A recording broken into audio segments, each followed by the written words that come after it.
Welcome back to another episode of Big Red's Isopods, and this week we're looking at some Armadillidium Peraccae, or Peraccae, whichever way you look at it. Let's take a look. So this is my isopod culture of Armadillidium Peraccae, or Peraccae. I've heard it pronounced two different ways. I'm not really sure myself how to pronounce it. This is one of my most prolific isopod cultures. And I've recently had some morphs in here. This is a really interesting one that almost looks like a panda king. Wow, that's crazy. I haven't seen that one yet. But I've also noticed that I've had some white ones in here, or albinos, that I'm really thinking about separating out. Oh wow, there's even one over here with a white tail. Wow, that's some real interesting stuff. So obviously I gotta do some separating in here. There's obviously a lot of isopods in here, but I'm just going to be doing a quick care guide on these guys because they're obviously one of the more popular species that I have, and you find them everywhere. You can find them in almost any store that sells isopods, online for sale, and Kijiji and a lot of different things. You'll find these guys. They're a relatively simple isopod, as you can see here. Let me just get some more light over here. But they're really interesting looking, in my opinion, due to the fact that they look like the trilobites from the Cambrian period. They look so cool. But they're a super easy isopod to take care of, and one of the easiest armadillidiums to take care of, in my opinion. They don't require too much special maintenance. I mean, obviously you're gonna have to have your damp side and your dry side.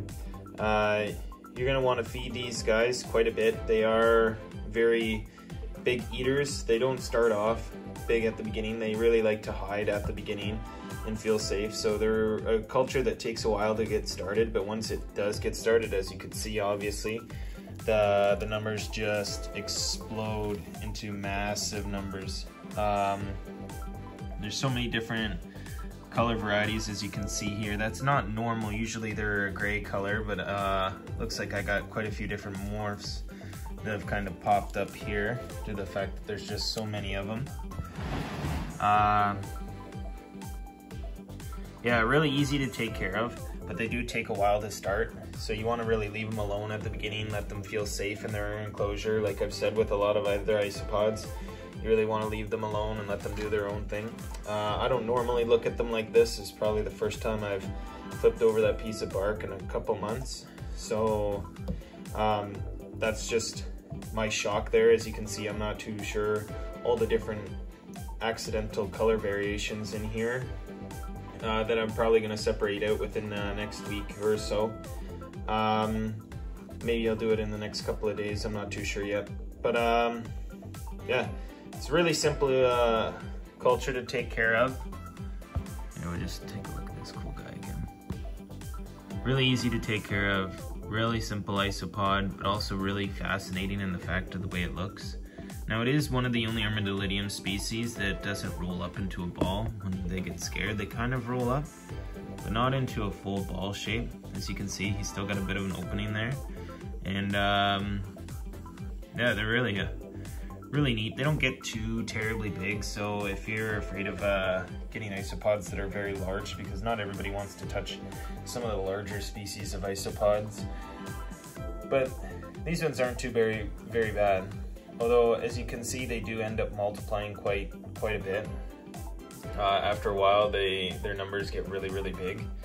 There's probably quite a few underneath this piece of bark as well, just to prove to you that the numbers do get way up there. They do start smaller, but then they do get a lot higher in numbers after a while. But yeah, it's just really cool to see those different morphs, so that's why I'm taking a look at that. That's really neat. I haven't heard of a lot of different morphs of these guys. I'm sure that there is albinos out there. Obviously, I've got one that was under here and then that partial albino over there, so it's got to be possible. Obviously somebody has seen it somewhere along the line, and then there was the one with the albino tail. So I'm sure you could find some out there if you took a look. Now I don't know if the ones that are like a peach color are sold as a peach version or variety, but it's definitely a potential. As far as I know, these guys just go as normal Armadillidium Peraccae wild type. Not too sure exactly where they're located from. There's another one over there. So obviously there's some sort of albino morph that's being bred out in these guys. Interesting. But either way, yeah, definitely want to have something for them to hide under. So like if you're keeping them in a bioactive style setup, you're definitely going to want to have something for them to hide. But they're not going to be too much of a threat to like your reptiles or amphibians aren't going to be too much of a threat to these guys due to the fact that they do love to hide. Obviously, if you had something that was a lighter color like the albino looking ones over there, that it's kind of gonna affect your isopods in that manner. But for the most part, these guys do like to hide and burrow under the soil quite a bit, so they're not likely to get eaten. Now, if you wanted them to eat anything that is in the container, that's where it might be a little bit more questionable due to the fact that I don't believe these guys are the best at cleaning up. They will eat the fish food that I feed them, they will eat any vegetables that I feed them, they will eat everything all up, but I don't think that they're food voracious enough to eat everything that you would have in the container. Like meaning waste wise from your animals or whatnot, they might if you had a high enough concentration of them. But if you only had 10, 20 like you would normally buy when you first buy some isopods for a bioactive setup, then I don't think you would have very much luck getting everything cleaned up like you would with some of the other species like the lavis or the prunatus or some of the other ones we've taken a look at in the past. It's just an example there of almost like a peach colored one. They do come in a variety of different colors as you've seen before, but which is really neat. I didn't expect them to have this much variety of colors. Obviously there's a lot more in here than there are in a lot of my other containers. There's even a lighter colored fella right there, which is very interesting, as well as a darker colored one back there, so there's an example for you. Could be just age or a recent molt, but that's quite interesting. But yeah, bioactive setup, they would be good to the fact that you're not going to have them die off real quick on you. You're not going to have your reptiles or amphibians or whatever else you're keeping eat too many of these. They might get one or two because they could be foraging and it just happens that way. But for the most part, they're going to be able to hide no problem. They're going to burrow underneath of anything you have in there. If you got some bark, they're going to stay hidden underneath there. They really like the dark. But they will come out in the light, as you can see here, if there's a high number of them, which there obviously is in this container. I do have another container that we're going to look at, the same one, and I'll talk about them some more.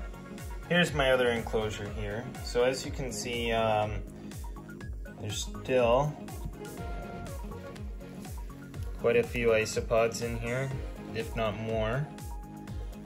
Don't really see any color morphs like we've seen in the other container yet anyway.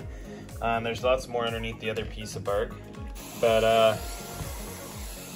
as I was saying, not so good for bioactive setup, but as a hobbyist, they're a really neat isopod to have due to the fact that they look so similar to the fossils that you find of the ancient arthropods from back in the day. They look super cool, in my opinion. They're kind of a basic color, but they're really neat, so it would be cool to get some morphs out of it to, like, not just me, but anybody get some morphs out of these guys so they can become more popular in the hobby. They're really inexpensive isopod. They're usually price range around $25, $35. Depending on where you live, they could be up to $40. Now I do live in Canada here, where our money is a little bit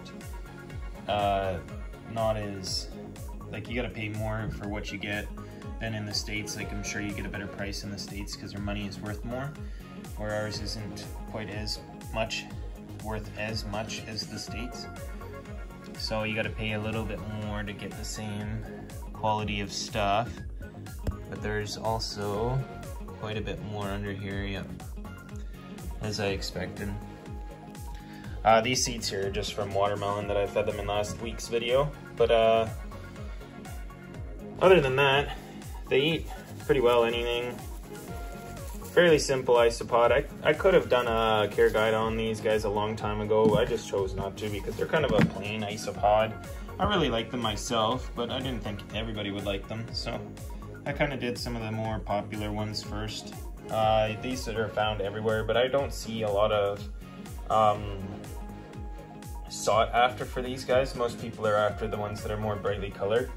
So hopefully if I can get a morph out of these guys, that'd be cool. But yeah, that's pretty much it. So in conclusion, guys, I know these isopods seem a little bit basic, but they're really interesting to me.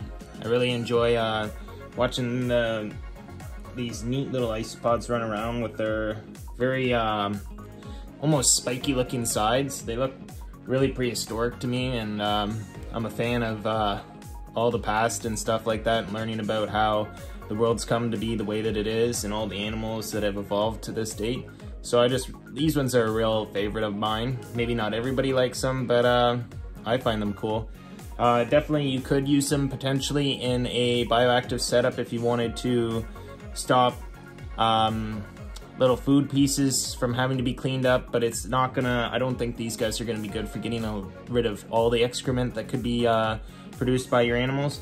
So I think they'd be great if you wanted just a basic bioactive setup, but if you wanted something where you never had to clean it up, then these guys aren't the guys for you. So other than that, guys, that's all I'm gonna talk about this week. Definitely an isopod that you're gonna wanna have. Don't forget to like, comment, and subscribe, please. And we will see you guys all again next week. All right, bye.